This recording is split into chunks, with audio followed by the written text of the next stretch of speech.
Let's make A vision board. ഇന്ന് നമ്മളൊരു vision board ഉണ്ടാക്കാൻ പോവുകയാണ് 2026 വേണ്ടിയിട്ട്. എൻ്റെ ലൈഫിൽ ആദ്യമായിട്ടാണ് ഞാൻ വിഷൻ ബോർഡ് ചെയ്യുന്നത്. ഫസ്റ്റ് നമുക്ക് വേണ്ടത് എന്തൊക്കെ കാര്യങ്ങളാണോ അതെല്ലാം തന്നെ ഒന്ന് ലിസ്റ്റ് ചെയ്ത് വെച്ചിട്ടുണ്ട്. അതിൽ നമുക്ക് ആവശ്യമുള്ള എല്ലാ കാര്യങ്ങളും എഴുതാം. എഴുതിയാൽ നമുക്ക് കുറച്ച് കൂടിപ്പോയിട്ടോ, ഒരുപാടുണ്ടായിരുന്നു. പിന്നെ ഞാൻ കുറച്ച് ഐഡിയാസ് ഒക്കെ നോക്കി എങ്ങനെയാണ് വിഷൻ ബോർഡ് തയ്യാറാക്കുന്നതെന്നൊക്കെ പിൻട്രസ്റ്റിലാണ് നോക്കിയിട്ടുണ്ടായിരുന്നത്.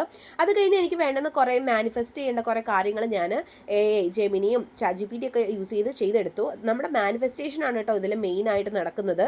പിന്നെ എനിക്ക് വേണ്ടുന്ന ഫോട്ടോസ് എല്ലാം ഞാൻ കളക്ട് ചെയ്തത് പിൻട്രസ്റ്റിൽ നിന്നാണ്. അപ്പോൾ 2026ൻ്റെയും പിന്നെ ഞാൻ എഴുതി വെച്ച എല്ലാ കാര്യങ്ങളും ഒന്നൊന്നായിട്ട് ഞാൻ പിൻട്രസ്റ്റിൽ നിന്ന് സെലക്ട് ചെയ്തു. അത് കഴിഞ്ഞ് ഞാൻ ക്യാൻവ യൂസ് ചെയ്തിട്ട് പ്രിൻ്റ് എടുക്കാൻ വേണ്ടിയിട്ട് A4 സൈസ് ഷീറ്റിൽ എനിക്ക് വേണ്ടുന്ന കാര്യങ്ങളെല്ലാം ഞാൻ റെഡിയാക്കി എടുത്തു. അത് പ്രിൻ്റ് എടുക്കാൻ വേണ്ടിയിട്ടാണ്. അങ്ങനെ എല്ലാം പ്രിൻ്റ് എടുത്തുകൊണ്ട് വന്നു.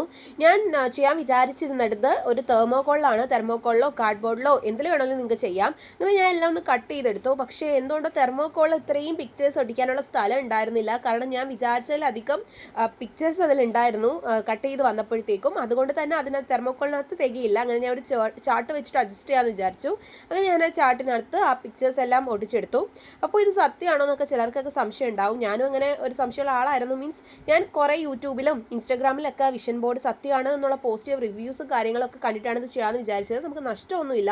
മെയിനായിട്ട് നമുക്ക് വേണ്ട കാര്യം വിശ്വാസമാണ്. നമ്മൾ 100% ഇത് വിശ്വസിക്കണം. നമുക്ക് കൺഫ്യൂഷനോ ഡൗട്ടോ ഉണ്ടാവാൻ പാടില്ല. അങ്ങനെ ഉണ്ടെങ്കിൽ ഇത് ഉറപ്പായിട്ട് നടക്കത്തില്ല. അപ്പോൾ നമ്മൾ ഫുൾ കോൺഫിഡൻസോടെ വേണം ഇത് ചെയ്യാൻ വേണ്ടിയിട്ട്. നമ്മൾ ആൽക്കെമിസ്റ്റ് വായിച്ചിട്ടില്ലേ, നമ്മൾ എന്തെങ്കിലും ഒരു കാര്യം ആഗ്രഹിച്ചാൽ അത് സഫലീകരിക്കുകയും ലോകം മുഴുവൻ നമ്മുടെ കൂടെ നിൽക്കുമെന്ന്. അത്രയേ ഉള്ളൂ ഈ കാര്യം. നമ്മൾ പുതിയതായിട്ടൊരു വാച്ച് വാങ്ങിച്ചു കഴിഞ്ഞാൽ പിന്നെ നമ്മൾ പുറത്തോട്ട് ഇറങ്ങുമ്പോൾ നമുക്കറിയാവുന്ന പലരുടെയും കയ്യിൽ ആ വാച്ച് കിടക്കുന്നത് കാണും. നമ്മളത് ശ്രദ്ധിക്കും. അല്ലെങ്കിൽ നമ്മൾ മനസ്സിൽ എന്തെങ്കിലും ഒരു കാര്യത്തെക്കുറിച്ച് അറിയണമെന്ന് ആഗ്രഹിച്ചു കഴിഞ്ഞാൽ പിന്നെ ചുറ്റുമുള്ള പല കാര്യങ്ങളും അതുമായിട്ട് സംബന്ധിച്ചായിരിക്കും. ഇതൊക്കെ നമ്മൾ കാണുന്ന കാര്യങ്ങളാണ്, പക്ഷെ നമ്മൾ ശ്രദ്ധിക്കുന്നില്ലെന്നേ ഉള്ളൂ. അപ്പോൾ അതുകൊണ്ടാണ് വിഷൻ ബോർഡ് ഉണ്ടാക്കാമെന്ന് വിചാരിച്ചത്. എന്തായാലും നമുക്ക് 2026 കഴിയുമ്പോൾ എന്തായിരിക്കും എന്ന് നോക്കാം. അപ്പോൾ ലാസ്റ്റ് ഞാൻ അങ്ങനെ എല്ലാം സോർട്ട് ഔട്ട് ചെയ്തെടുത്തു. അപ്പോൾ ഇതാണ് എൻ്റെ ഫൈനൽ വിഷൻ ബോർഡ്. ഇഷ്ടമെങ്കിൽ ലൈക്ക് ചെയ്യാം.